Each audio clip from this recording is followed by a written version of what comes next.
Welcome, class. Today we're looking at some viewer-submitted teams for the Scarlet and Violet Overused tier. But before we get into that, let's quickly go over some rules. First of all, I will be rating all teams solely based on top-level competitive viability. There's nothing wrong with building silly or funny teams, but you won't get any points for it here. Secondly, I will be ranking all teams on a scale of 0 to 10, both before and after fixing them. 0 to 2 represents a near guaranteed loss at a top level, 3 to 4 is a likely loss at a top level, 5 to 6 is decent but has considerable weaknesses, 7 to 8 is strong but still has noticeable weaknesses, and 9 to 10 is very solid with very few weaknesses. Lastly, I will not change the key Pokemon or goal of a team when fixing it. Even if that key Pokemon or strategy is unviable or outclassed, I will stick with the vision of the team. Also, all teams I show in this video will be linked in the description, both the original submissions and my edited version. Let's get right into it. First up, we've got an Alolan Golem balance by mood. So starting off here, we have the Golem itself, Choice Band Magnet Pull. We've got Brick Break and Wild Charge for trapping Kingambit and Corviknight. Speed EVs are enough to outpace Corviknight and Kingambit, at least most sets of both. And then we've just got Stonage and High Horsepower for coverage. High Horsepower, obviously, over Earthquake here, so its power is not halved by Rillaboom's grassy terrain. Going Life Orb Swords Dance on this, nothing too crazy there. Pretty standard specially defensive Glowking. Empoleon, pretty interesting here. Shuckleberry and competitive, so really good counter lead to Landorus. And just Stealth Rock 3 attacks on this. Pretty standard Boots Tornadus, max speed, max HP, and an offensive 4 attacks Tusk. So one thing I liked about this team, and the reason I picked it, is because I just thought this Alolan Golem was really cool. I thought it was just a creative set, and I hadn't really considered banned on this before. I was thinking more of a defensive set, so seeing this approach to a Pokemon I really like was fun. And the other thing I just liked was the strength of breaking. This Rillaboom, very few things want to deal with a +2 Woodhammer, but one of the few things that does is a Corviknight, so being able to shut that down with a Alolan Golem was sick. So I thought this was a really interesting team. Now, there was unfortunately a lot I did not like about this team as well. So one weakness that was noted by the creator was hyper offense. Now, you do have Rillaboom, which is very strong, reliable priority, which is nice, but a lot of sweepers like Dragonite, Iron Moth that resist that priority are going to be really, really effective against this team. The other thing they noted, the creator, was that this team has a problem with ice types. That also makes sense, right? We've got one ice resist on this team, Empoleon, and that is, first of all, the two most common ice types you have to deal with in OU are going to be Weavile and Kyurem. So it has Earth Power for Kyurem has Earth Power for Empoleon, and Weavile is just doing a ton with knockoff. So on top of that, you're not really dealing with the ice types with this Empoleon, but also it doesn't have Roost, this set. So you've kind of got this Pokemon that can sort of act as an ice answer for a little bit, but then it's probably going to get weakened because it has no recovery. And it's also your Stealth Rocker, so you can't just save it in the back of the game and not bring it out. Another thing, ghost types. Notice here, we've got one ghost weakness and no resists. Not really any great special wall other than Slowking. So Dragapult comes in with Shadow Balls, you're in trouble. Ceruledge comes in with Poltergeist, you're in trouble. Fire types were rough as well. But look at this team. You'll notice we have one fire resist, which is a Golem, and it's not really much of a real fire resist because it's so slow and not that bulky, particularly on the special side, that you're not really a defensive answer to hardly any fire types in the tier. And as you can imagine, with Ghost and Fire being an issue, Ceruledge in particular was really difficult. There were also some special sweepers that were really rough, like Nasty Plot Darkrai, Nasty Plot Goldango. Goldango in particular, you really just have nothing for. You have like one answer, which is this Tusk, and they can kind of just Terra to deal with that, or just switch out, and you're in a really bad spot. And then the other thing was opposing Great Tusk is not great. Ice Spinner plus Headlong Rush is kind of a nightmare for this team. So before the changes I'm about to make, I'd give this team a 4 out of 10. It has some stuff going for it. It's not horrible. It does have a solid breaking core, but generally tons of weaknesses. Even though it's fairly good at breaking, it's going to lose before it gets the chance to in a lot of matchups. So let's start with the most obvious change, which is going to be on Rillaboom. Let's give this thing a choice band. So that's going to give the team immediate power, It's going to make this Rillaboom last a lot longer, and it's also going to improve the Hyper Offense matchup. Choice Band Grassy Glide is a lot better than Life Orb Grassy Glide against these Hyper Offense teams. So that's one quick, easy fix. Next biggest change here is Empoleon. So we're actually going to remove this in favor of a specially defensive Heatran. So this does a lot. First of all, it just works well with the team already. Terrain allows you to basically live forever, especially because I'm a big fan of the Protect set on here. It also helps a lot against the Gholdengo matchup and just fire types in general, which were a problem before. And as far as the Terra type, I was thinking Bug. Kind of a few things I considered there, but I overall went with Bug because it helps resist ground, but also stay grounded instead of flying because we want that grassy terrain healing. And it allows it to actually stop some Kyurem sets as well, which is obviously very nice. This also completely shuts down some Dragon Dance Kyurem, which is really cool. And here I just put on 40 speed so you can outpace Adamant Max Kingambit. Now, the next biggest change is going to be on Golem here. So we're going to change this to Choice Scarf, which is going to make it weaker. And I understand that being, it's definitely going to come with its set of disadvantages. But the truth is that Band was just not doing it. So first of all, without a Scarf, you can't outspeed Jolly Kingambit, and the low kick at +2 is destroying you. Or even with minimal chip, low kick is killing. So it's not really actually effective at trapping Kingambit if you don't have a Choice Scarf. Now, your Brick Break won't kill Kingambit, but it'll do a ton of damage, enough to put it effectively as not a Rillaboom switch in anymore, which is really what we care about. It's also going to help you with Heatran. Previously, Heatran just outsped you and clicked Earth Power and killed, and the only way you were able to kill Heatran is by Terraing, which we really don't want to Terra this Golem just to trap something it's supposed to. So yeah, with this set, and you can go Adamant, is the good news on this. Could try Jolly, but I generally think Adamant is probably the move here. And that will allow you to actually trap Heatran, instead of just getting Earth Power killed, consistently trap Kingambit, even if it's Jolly, and then it'll still do a ton to Corviknight. One change I did want to make is Supercell Slam. Now that we no longer have the Band, we really need that power of Supercell Slam to make sure we do enough damage to Corviknight that it can't wall Rillaboom anymore.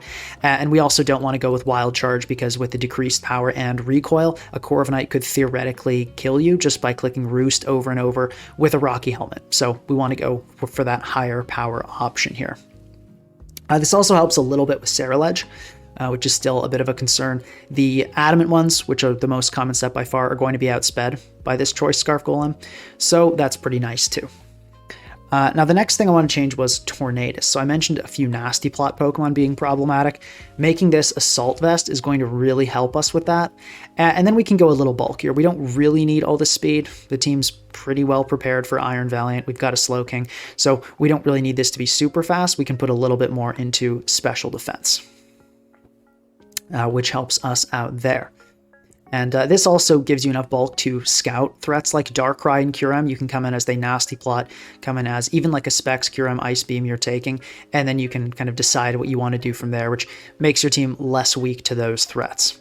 The next thing we're going to change is Slowking. So you may notice now we have 3 special walls and basically just 1 physical wall if you want to call an offensive Tusk a physical wall. So we're going to change this setup a bit and make Slowking physically defensive. That is going to help with Zamazenta a lot. It's going to be a much more solid answer to that. And we're going to go with Terra Fairy here instead of Water, so you're not weak to Kyurem Freeze Dry. So this can be kind of a solid Kyurem switch in while also maintaining that Zamazenta answer. And then something else I want to change to help with both Kyurem and Zama is just Psychic Noise on this guy. Future Sight's great when you really need the breaking power. This team I don't really think needs that breaking support. You could test it, it's not a huge change, but overall I think that's going to be better. So a lot of changes, a lot of things got shaken up here. After this, I would say this team is a 7. Honestly, it was pretty strong, felt pretty good to use. The Heatran in particular was the MVP. It felt really, really strong. I'd say you probably could switch out Alolan Golem for something that just helps pressure the threats Rillaboom has to deal with instead of trying to directly trap them. And this team would probably be even better, but even as is with the Alolan Golem, which probably isn't viable, it was still a really fun and solid team. Next up, we have a Cryogonal team by Able Sableye. So I guess I'll skip to the Cryogonal here for your entertainment. We've got here with a Boot Set, Levitate, Rapid Spin, Ice Beam, Ancient Power, and Terra Blast, with Terra Blast Electric, so getting that Bolt Beam coverage. Not horrible stats. Cryogonal does have incredible special defense and pretty solid speed, with a decent special attack here, going modest to really make that Bolt Beam hit hard. Go back to this Iron Moth here. We've got Booster special attack on this. Fiery Dance and Sludge Wave pretty standard, and then a very interesting Bug Buzz Discharge combo. We've got a Gastrodon sitting here, chilling, with Chilling Water, Ice Beam, Stealth Rock, and Recover. Really isn't a standard Gastrodon set, but I suppose this isn't too crazy. The EVs on here are very odd. Not really sure why we have that special attack investment, but not too crazy big Gastrodon. We've got an Ogerpon Wellspring. Unusual to see Hornleech without Swords Dance, but otherwise pretty normal set. Would just be Power Whip over this. Kingambit here, 4 attacks, which you definitely don't see often, and Brick Break as a move to get rid of screens. And then we've got an Iron Valiant here, booster attack on this one, and just 4 attacks: Ice Punch, Close Combat, Spirit Break, Shadow Sneak. So very interesting team, very interesting sets. I did like that it was creative. That is one thing that jumped out to me. This is definitely a creative team. The individual building this was not restrained by what is meta at all.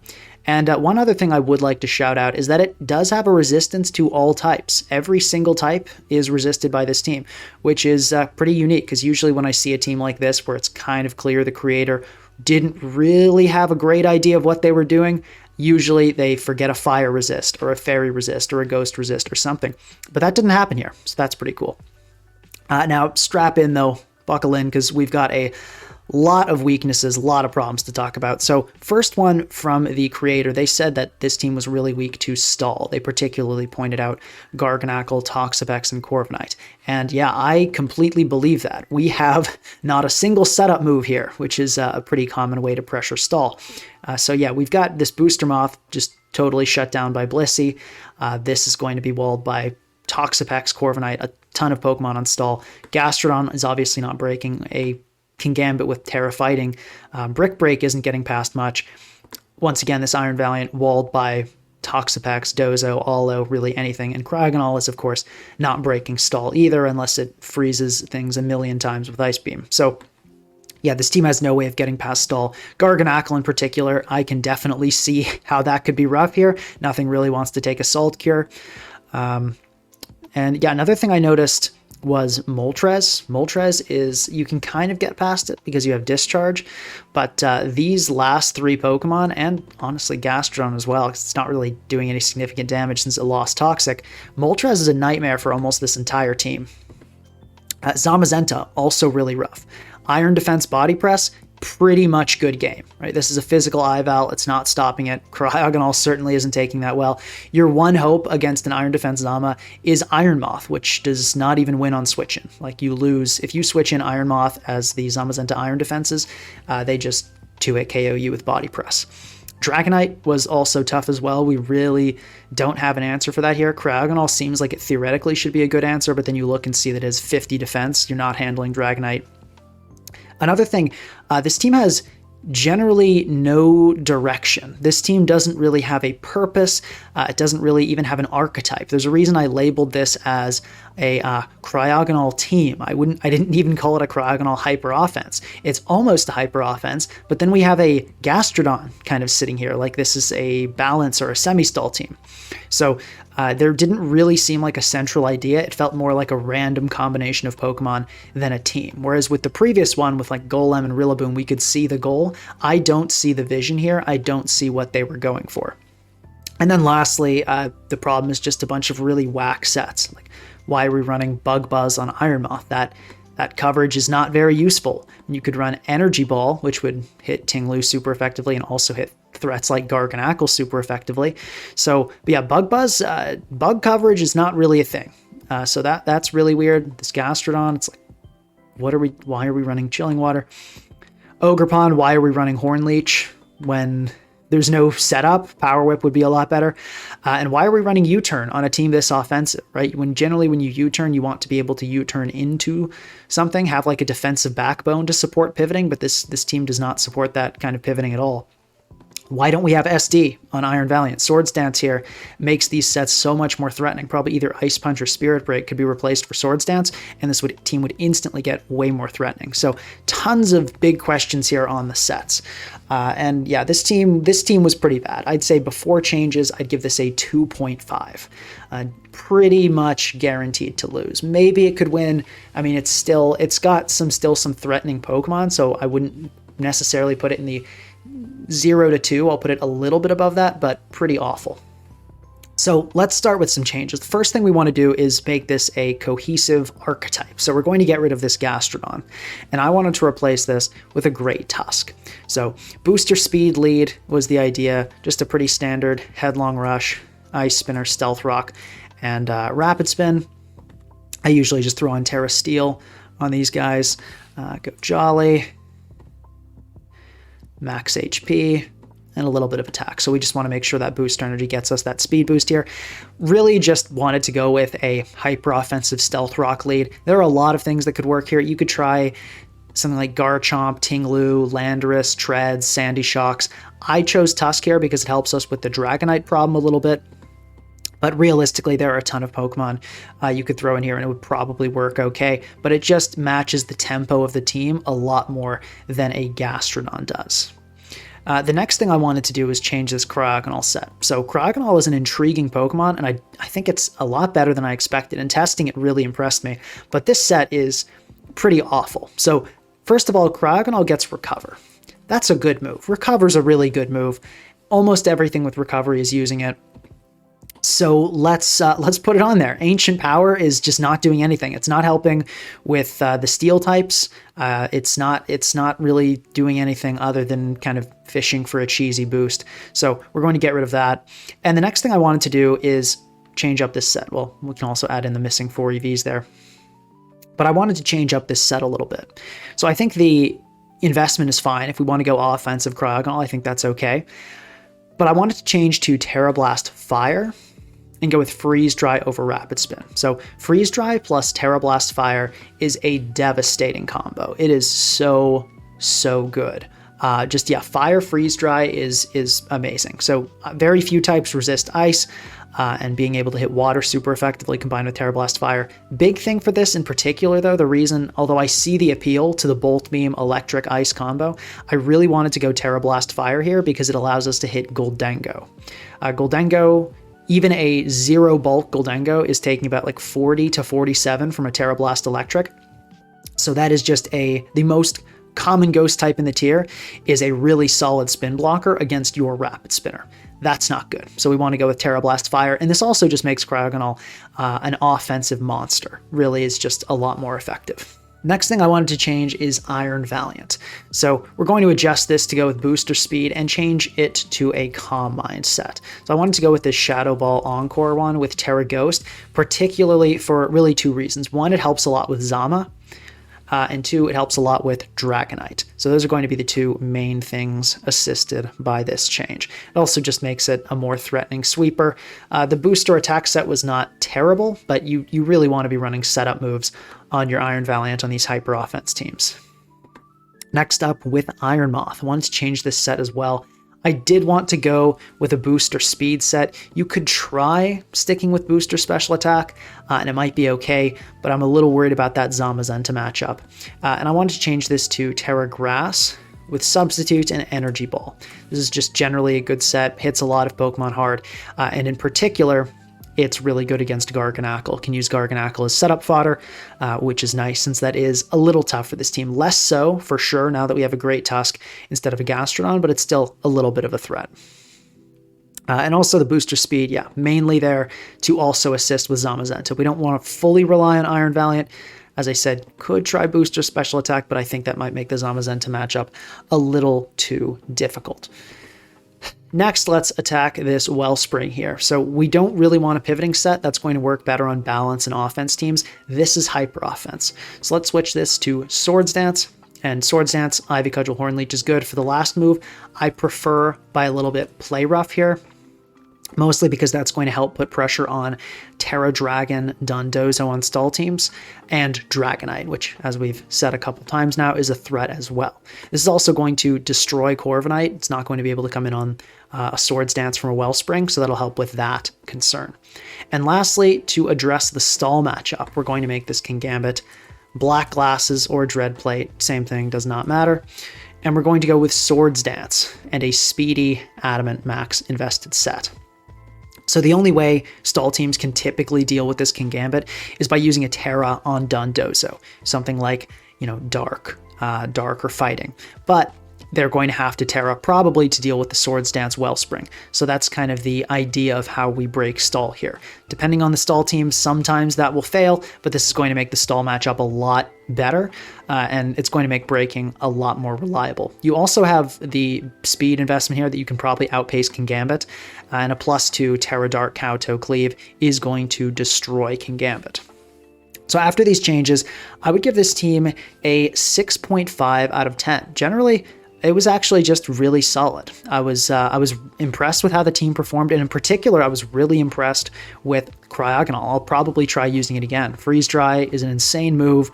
The speed tier is solid, and yeah, the decent special attack, recovery, removal. It was epic. So thank you for the submission.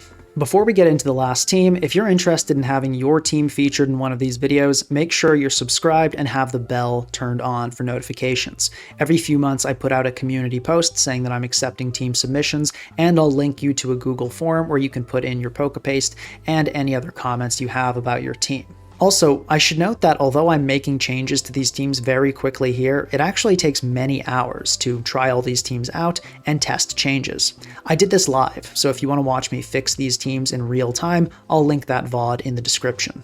Lastly, we have the Specs Deoxys Pivot Spam by Gliz Ward. So let's take a look at the star of the show first. Choice Specs, Terra Psychic, Deoxys Speed, Modest, Psycho Boost, of course, even with this 95 special attack, Psycho Boost hits crazy hard thanks to that 140 base power. We have a pretty standard Boots Pult here, nothing crazy. Mixed set with darts, Ogerpon Wellspring, 4 attacks, pivoting set with Adamant, love to see the greed there. Corviknight, standard body press defog. Tinglu, standard special defensive, and a Pecharunt Terra Dark Foul Play with no Ghost Stab. So I like this team a lot. I had a ton of fun using Deoxys Speed. This thing gets so many one-hit KOs with and without Terra, blast to use, and I also liked how well the team supported it. This Pokemon, obviously being as frail as it is, 50 HP, 90 in both defenses. This is taking maybe 1 weak hit a game, not any strong hits for sure, that'll one-shot it. This is not a Pokemon that can switch in, and the team knows that. We've got a U-turn Dragapult, a U-turn Wellspring, a U-turn Corviknight, a Parting Shot Pecharunt. So this team is very well built to support Deoxys. Now, there were some problems as well. The creator noted Hazard Stack, which I agree with. So despite the fact we have 2 Boots and Corviknight doesn't hate Hazards and Tinglu's kind of okay with them, the 2 main breakers on this team both hate Hazards. They're taking full from Stealth Rock and Spikes. And the breakers are really the ones you don't want to be taking hazard damage, because these are how you make progress. You want to be able to bring in these guys as much as possible. That's why all those other pivots are here, are really to bring in primarily Deoxys and Ogerpon. And the only way you have of removing those hazards is Corviknight Defog, which is blocked by Gholdengo. So if you run into a Gholdengo hazard stack, or just a hazard stack team that has means of pressuring Corviknight, which basically is all of them, you're going to have a really tough time. The creator also noted hyper offense being an issue, which I also agree with. Tons of crazy sweepers out there with tons of different Terra types. You can't defensively be ready for all of them or even half of them. You need priority. This team has no priority, and quick fixes like adding quick attack on Wellspring is kind of just goofy. You really need strong priority, good priority, just having something, or you could throw extreme speed on Deoxys, but really you want something actually powerful, actually strong, and this team having no priority at all makes it inherently really vulnerable to sweepers. There's no unaware, there's no anything else. If you have a Terra sweeper that this team's unprepared for, it's just over, and that's going to be a lot in this generation. Garganackle was something else I noticed. Look at Salt Cure against this team. Garganackle has really no answer. Salt Cure is destroying everything. The best switch in is probably Ting Lu, but that has no way to heal. It's going to get worn down eventually, and there are so many easy entrances for Garganackle. It's coming in on Dragapult, it's coming in on Pecharunt, it's coming in on Corviknight, even Deoxys, either after a Psycho Boost or just if it clicks one of these other moves. Garganackle can survive. Another one I noted, although Garg is definitely the biggest single Pokemon threat, Zapdos, really not fun as well.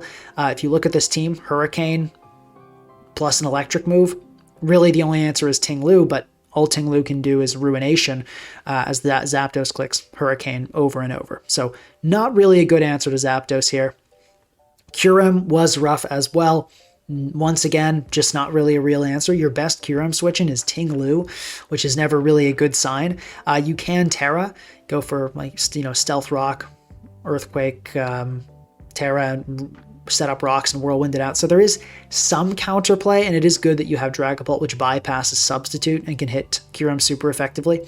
So there are tools against Kyurem, but it's overall pretty rough. And lastly, Will-O-Wisp was just rough. This team has no fire type, no status absorber, so if you want to take a Will-O-Wisp, probably Pecharunt is your best bet, but it's not going to appreciate that residual chip. But overall, really strong team. There are definitely some issues, but it's overall well supported and well thought out. I'll give it an initial rating of 6.5 out of 10. So let's get into the changes. The first big one, we're removing Wellspring in favor of Rillaboom. So for the most part, this is going to do exactly what Wellspring does, right? It's just going to be a strong breaker. It still has pivoting to help Deoxys get in times where it needs it. The big difference is Grassy Glide. It's going to have priority. That is the complete game changer here. So many Pokemon, even those that resist grass, are taking a ton from an Adamant, Banded, Terra Grass, Rillaboom, Grassy Glide. This is going to make the Hyper Offense matchup so much better. Now, it will hurt the matchup into other Pokemon. Zapdos matchup just got worse. Moltres matchup just got worse. Everything related to contact, really, because one of the big strengths of Wellspring is that Ivy Cudgel doesn't make contact. Obviously, Rillaboom making contact with everything is not great, but we're going to work on that with our next big change. That is going to be changing Pecharunt to a physically defensive Galarian Slowking. So for the most part, this will do a lot of what Pecharunt does. It'll be a poison type, it'll be a Zama answer, it'll be a pivot. It's better against the birds, which is nice since we just made the team worse against the birds. But the really big reason Galarian Slowking is here is for Garganackle. This is kind of just a standard set I often like on physically defensive sets. I like Toxic here because especially with a defensive Terra type, this can help shut down Dragonite, which is definitely a threat to this team without that foul play Pecharunt. But yeah, the big reason we're adding this, although it helps with some other stuff, is mostly Garganackle. The fact that you can switch this in on a Salt Cure and just get that slow pivot out and regenerate or all that health up and go into a breaker like Deoxys or Rillaboom on that Garganackle and force it out is a complete game changer. This turns the Garganackle matchup from completely, almost entirely unwinnable to extremely manageable. And in fact, often you'll probably even like to see Garganackle because Galarian Slowking just sits on this and pivots on it forever, particularly physically defensive sets. Terra Fairy is just a generally solid Terra type, allows you to change your type while maintaining the ability to beat Zamazenta. You could also go with something like Normal if you're worried about Ceruledge, which is definitely a threat for this team. I'd say Fairy is probably better, but you can play around with Terra types. You could also potentially change Ting Lu to something a little better against Kyurem like Ice. Not really a big deal on that. And Slowking also makes the Kyurem matchup a little bit better. It's going to be more effective than Pecharunt for sure. So not significant changes, just little adjustments in this case, right? Changing out Pecharunt for a Phys-Def Slowking for Garg, and changing out Rillaboom, or changing out Wellspring for this Rillaboom. So no significant changes, but the main thing this did is make the Hyper Offense matchup a lot better. The team felt a lot better to play after this. I'd say the final rating, I'd give it an 8 out of 10. Just a much generally better matchup spread. Now, of course, there are trade-offs, especially when teams are kind of start off pretty good and you make adjustments. There are always going to be trade-offs. It's not just going to get better in every way. But overall, I do think these changes significantly improve this team's matchup spread, mostly just especially because Hyper Offense is so common in Generation 9. If you enjoyed the video, please consider subscribing and leaving a like. And remember, subscribing and turning on the bell will also let you see my community posts, which is where I announce that I'm making a team fixing video and send out the Google form for team submissions. Let me know in the comments which team is your favorite, and if you can think of any other ways that these teams could be made even better. Well, that's all. Class dismissed.